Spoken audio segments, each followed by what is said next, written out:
துப்பாக்கியை காட்டி அவனை கேஸ் ஒத்துக்க சொல்றாங்க. 5 லட்சம் ரூபாய் தரேன், 2 பேர் ஜாமீன் தரேன், அதை வச்சு நீ கேஸ் எடுத்துக்கலாம், 10 லட்சம் ரூபாய் கூட தரேன்டா, நீ கேஸ ஒத்துக்கோ அப்படின்னு சொல்லியிருக்காங்க. அவன் உயிரா போல நான் கேஸ ஒத்துக்க மாட்டேன், என் பொண்டாட்டி பிள்ளைக்கு 1 லிட்டர் டீசல் வாங்கி கொடுங்க, அவங்கள நீங்க என்ன சுட்டு கொள்ளுங்க, நான் சுட்டு போயிடுறேன் அப்படின்னு சொல்லி அவன் சொல்லியிருக்கான் சார். இன்னைக்கு வர சொல்லியிருக்காங்க. நான் கூட போன்ல அவங்க பேசுனதை காமிச்சேன். இன்னைக்கு எங்களை கூப்பிட்டு விசாரிக்க வர சொல்லி இருக்கிறாங்க.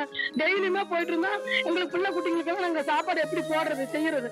எங்க குறவர் சமுதாயம் சொன்னா எல்லாருமே எங்களை ஏன் கேவலமா பாக்குறாங்க. எத்தனையோ பேர் தப்பு பண்றவங்க இருக்கிற நேரத்துல நாங்க நல்லாதான் பழிச்சிட்டு இருக்கோம், எங்களை ஏன் கேவலப்படுத்துறாங்க.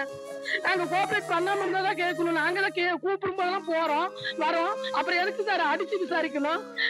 பின்னாடி கைய கட்டி வாய கட்டி கண்ணை கட்டி வச்சு துப்பாக்கி வச்சு மிரட்டி இருக்காங்க. எதுக்கு மிரட்டணும்? நாங்க தப்பு பண்ணோமா? உண்மையான தப்பு பண்ணவங்கள பிடிக்க முடியல உங்களால.